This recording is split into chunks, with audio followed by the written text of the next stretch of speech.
guys, situasi di halaman depan rumah sakit. Ini aku lagi keluar di bawah saja mau menunggu belanjaan seperti ini. Mau beli keluar itu aja udah dagang sayur tapi nggak berani mau keluar.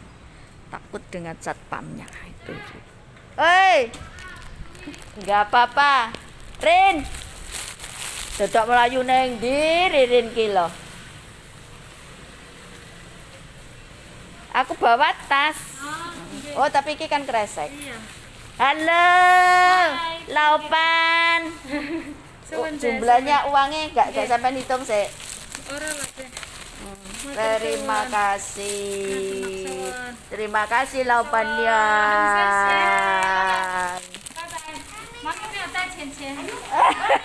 Ya, mau beli apa tuh? Beli es katanya. Oh, beli es. Wis nih oleh borongan kuwi rong adah ya. Telung adah. Tuh guys. Sese. Oh iya kayak belanjaan kayak ini. PCC. Rombongan kayak belanjaan bu tekan di paketan. Mestinya duitnya disitipne satpam. Ini guys, sepi guys. Ini mau makan bakso. Baksonya nih kene iki berarti. Ya. Udah gitu dulu. Assalamualaikum warahmatullahi wabarakatuh guys. Jumpa lagi bersama Bunda Lala. Oke, setiap makan pasti pamer guys. Maksudnya hanya untuk curhat saja lah guys. Sambil makan kita sambil curhat guys ya. Mudah-mudahan curhatan saya bisa menjadikan, bisa diambil hikmahnya untuk siapa saja pokoknya. Hari ini guys, makan malam saya adalah bakso. Makan malam saya adalah bakso.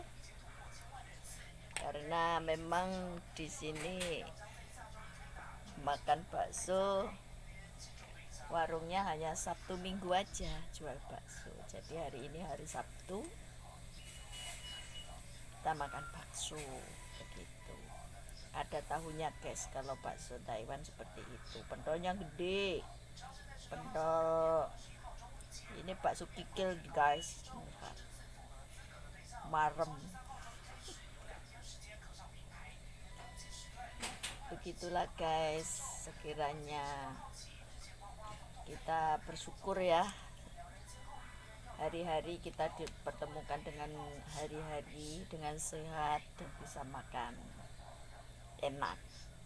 Apapun makanan itu asalkan kita pasti bisa makan, pasti enak, iya kan? Ya, masih beginilah. Mengapa untuk saat ini Bunda ingin curhat-curhat adalah termasuk berbagi pengalaman perjalanan hidup. Pokoknya masa kecil yang tidak bahagia itu akan terbawa hingga tua. Maksudnya pengalaman-pengalaman hidup kita itu adalah bisa kita jadikan cermin, bisa kita jadikan guru. Karena guru yang terbaik adalah pengalaman. Gitu kan? Nah, jadi belajar dari pengalaman itu nantinya kita akan mudah bersyukur dan kita akan mengambil hikmah dari semua itu. Gitu. Jadi di sini saya bisa mengambil mengapa saya bertahan lama di luar negeri. Karena yaitu tadi dari cerita saya yang lalu, dari masa kecil yang seperti itu. Bismillahirrahmanirrahim.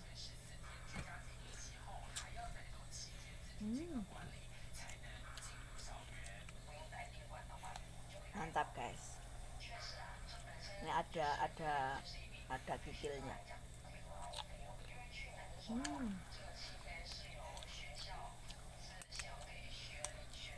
Mantap. Tetap saus Indonesia, semuanya produk Indonesia. Yang bukan produk Indonesia, sapinya yang mengolah pun orang Indonesia.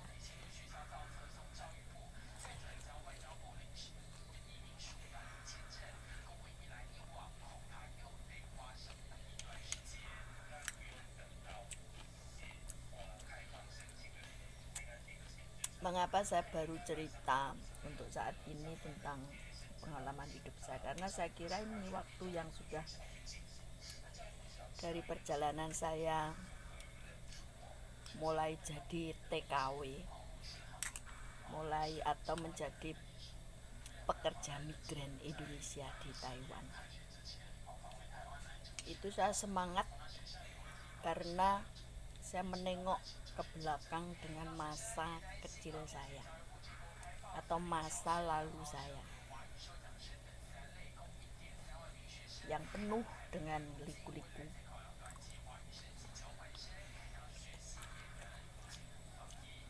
Tapi saya mengambil hikmah, semua itu adalah banyak hikmah di sana yang bisa diambil. Dan saya memang mempunyai pendirian yang teguh. Satu, saya harus mandiri. Itu aja.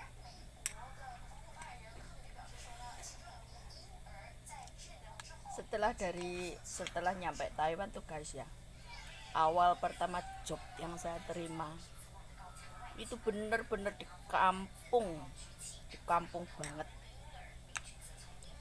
jaga ama yang besar, berat badannya 80 kilo.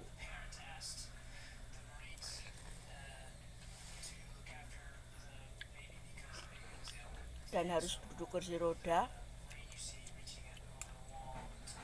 dan tidak bisa membantu berdiri. Tidak bisa, karena apa? Kakinya sudah nggak bisa lurus, nggak bisa berdiri. Jadi 100% saya menggendong dia. Padahal kala itu berat badan saya 42. Kata agenku, bosku itu sudah dikasih tahu kalau saya itu kecil, bobotnya separuh dari ama itu. Tapi majikanku melihat foto dan nggak mau ganti. Lihat biodata saya itu udah nggak mau ganti pokoknya. Tetap mau saya. Nah akhirnya guys,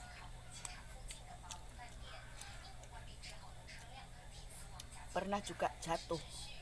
Kedua-duanya, saya dengan amaku itu pernah jatuh. Jadi saya di atas ama, bukan saya di bawahnya ama. Kalau saya di bawahnya ama, wah berapi sudah. Majikan saya nggak marah. Kala itu saya sudah telepon penerjemah, saya sudah siap-siap dipulangkan atau digantikan majikan. Tapi tetap saya dipertahankan, tidak boleh dipindahkan majikan. Ya katanya harus sabar. Kala itu saya jaga 2 bulan. Dapat 2 bulan dia aku menjatuhkan amaku. Parah guys, di sini sampai berem gitu kok. Kala itu di mana job saya? Di Meoli. Jadi Meoli Sien, itu Meoli kampung. Dan pekerjaan majikan saya itu tani tun. Apa itu tani tun? Jadi murni tani, bercocok tanam.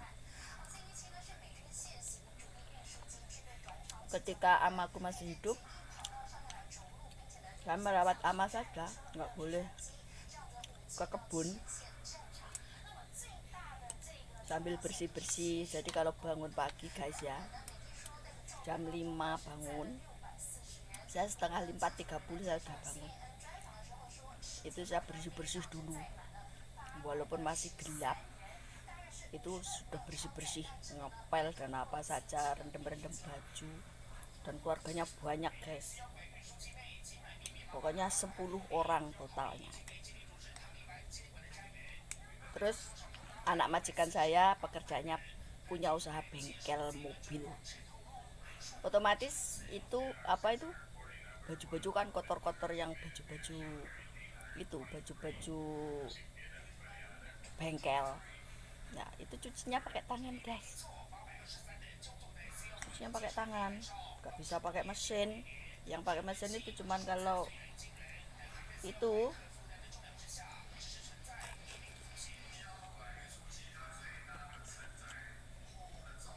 selimut, itu baru pakai, yang besar-besar itu baru pakai mesin. Masak, saya suka masak guys, makanya saya diajarin masak sekali aja saya belum bisa bicara, dia cuma ngajarinnya cuma gini. Nyuci sayur saya suruh lihat, masak saya suruh lihat, gitu aja majikan perempuan saya. Nah terus diajari sekali aja, besoknya suruh masak sendiri. Orang saya suka masak, diajarin cepet bisa. Ya, dia cuma pakai bahasa isyarat guys, lucu pokoknya pertama-tama itu. Cuman pakai bahasa isyarat. Gini, dia nggak bicara sama sekali itu majikanku perempuan. Cuman pakai isyarat saja.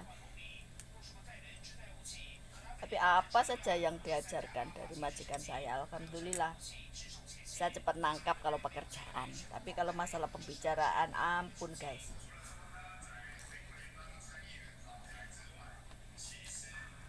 Merawat ama pun begitu. Jadi majikan saya mengerjakan, majikan perempuan saya suruh lihat, saya suruh ngerjain sendiri. Ya akhirnya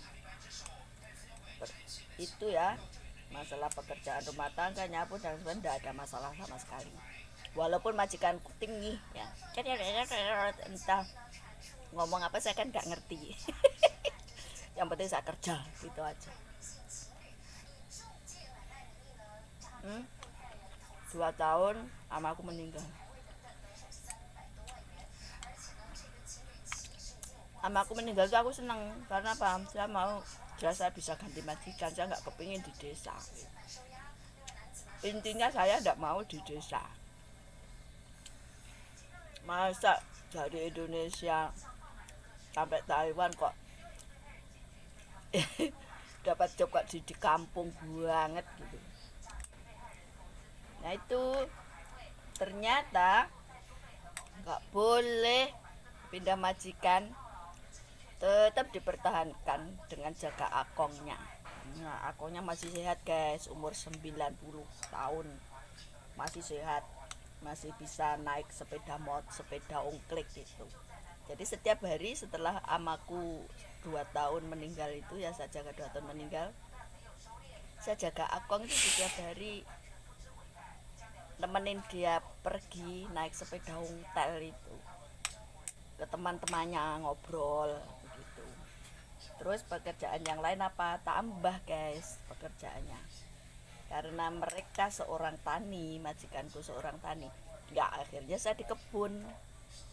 Itu unik pengalaman di kebun. Jadi di kebun nanam sayur apa saja, brokoli, wes pokoknya seadanya sayur ya, ada wortel, ada segalanya ada.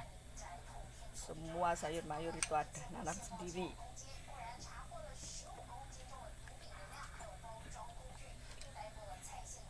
Sampai finish. Nah karena akongku tetap sehat, finish, saya pulang Indonesia. Majikanku nggak ngambil lagi karena aku masih sehat juga, uangnya habis katanya begitu. Akhirnya saya pulang Indonesia.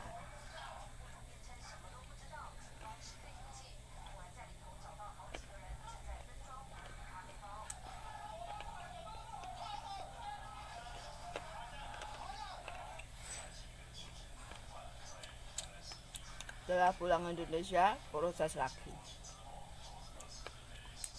Saya ya itu peristiwanya kala itu juga, aduh nggak usah diceritain ya, yang masalah sensitif banget nggak ada diceritain. Setelah pulang dari rumah apa yang saya lihat kenyataan di rumah pokoknya tidak seperti apa yang saya harap. Akhirnya saya memohon pada suami saya, izinkan saya pergi sekali lagi untuk modal. Nah setelah itu saya juga dibantu guys sama suami saya, itu dibantu dicari-cariin kebutuhan untuk pergi itu tadi. Akhirnya proses lagi dapat job. Pokoknya saya nggak pernah lama proses-proses di PT itu.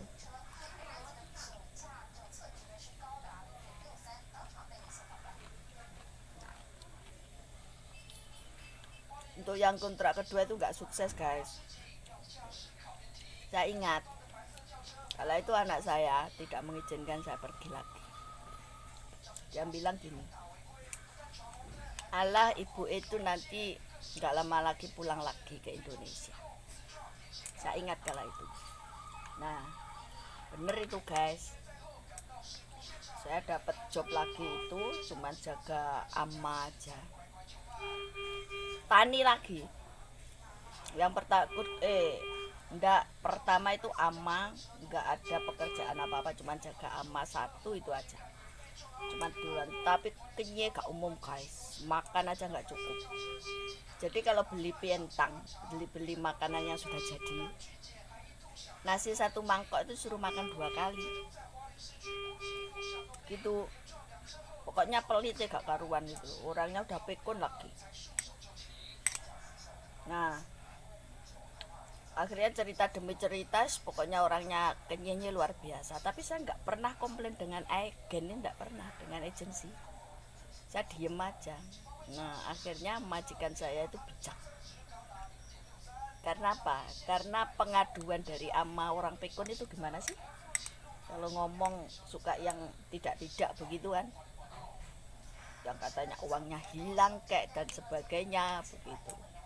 Akhirnya sering telepon ke kantor, ke agen gitu, yang ama itu walaupun pikun tapi masih sehat, masih bisa jalan. Jadi saya cuma nemenin gitu aja.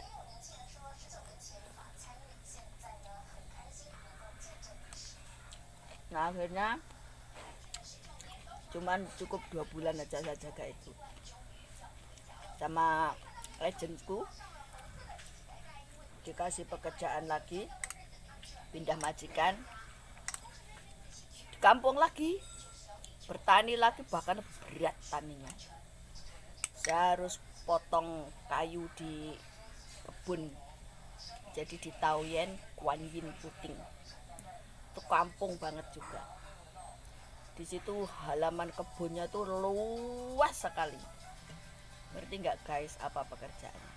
Karena yang saya jaga itu masih sehat.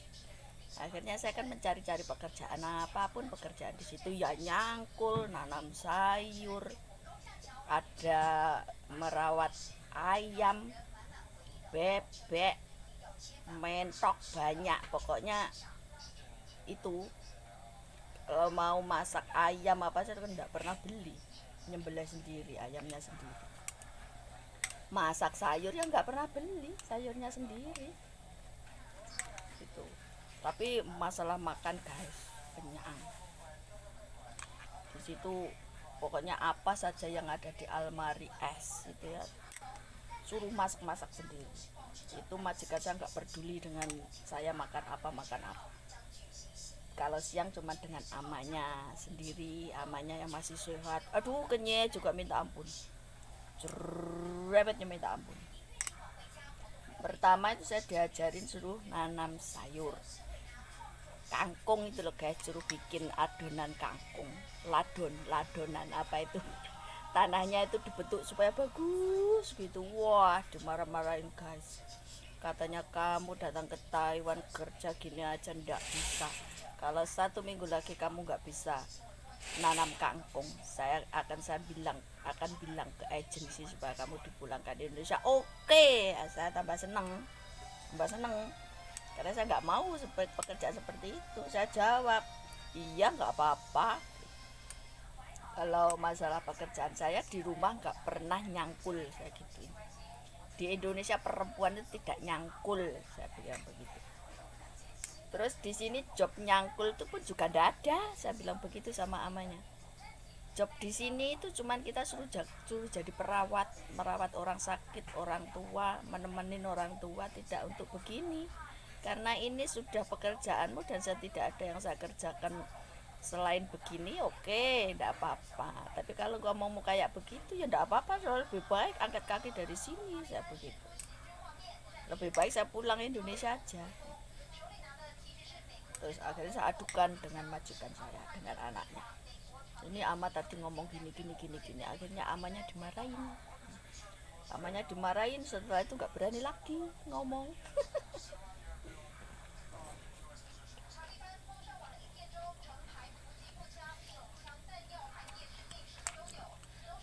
Tapi guys, cerita demi cerita, pekerjaan itu terlalu berat untuk saya.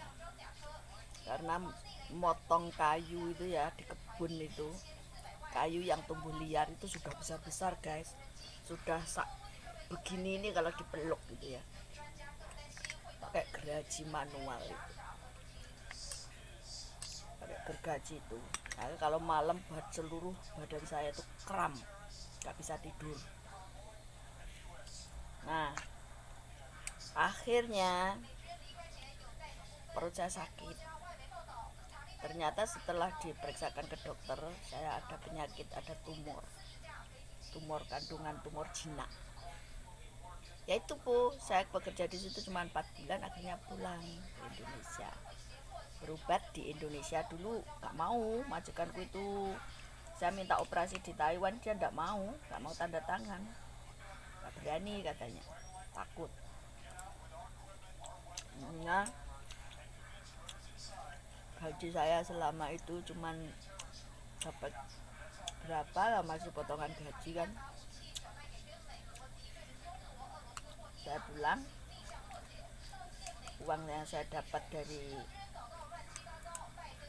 bekerja 6 bulan ya, seluruhnya kan 6 bulan di amaku yang dulu 2 bulan, yang bertani ini 4 bulan.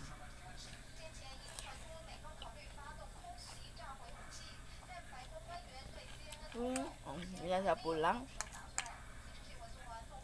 proses lagi setelah operasi selesai. Operasi masih 2 bulan udah ditelepon terus oleh agen, tetap dengan agen yang sama. Itulah guys, kalau kita bekerja dengan baik-baik pasti dipercaya. Jadi selama ini ya, akhirnya saya pulang setelah itu karena sakit itu, pulang operasi. Jadi totalnya setelah operasi 8 bulan udah nyampe Taiwan lagi, dapat job ini. Itu. Nah, itu. Jaga itu. Tetap satu agent, guys.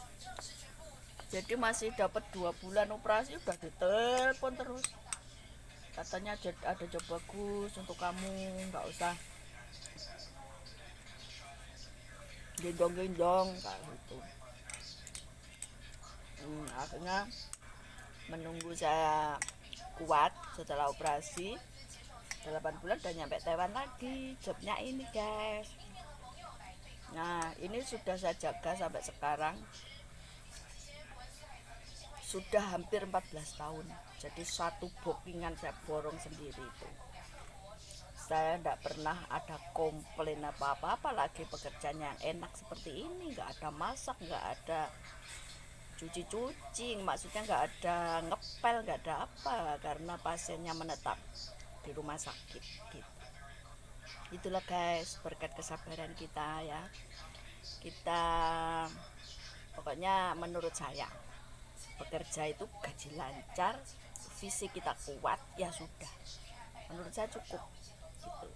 Gak usah banyak tuntutan gitu loh. Nanti agensi itu akan bisa berpikir sendiri, kita nggak usah susah-susah pilih-pilih job.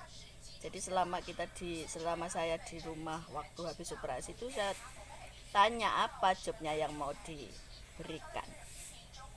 Pokoknya saya nggak kuat kalau suruh bertani nyangkul lagi. Saya begitu terus terang begitu sama agen, saya nggak mau, pokoknya saya berikan job saya yang sesuai dengan kondisi saya begitu. Akhirnya dapat ini. Alhamdulillah guys, berkat kesabaran kita harus pintar adaptasi. Kita dimanapun berada, yang penting kita itu pintar adaptasi. Jadi dimana-mana itu majikan, karakter majikan juga beda-beda guys.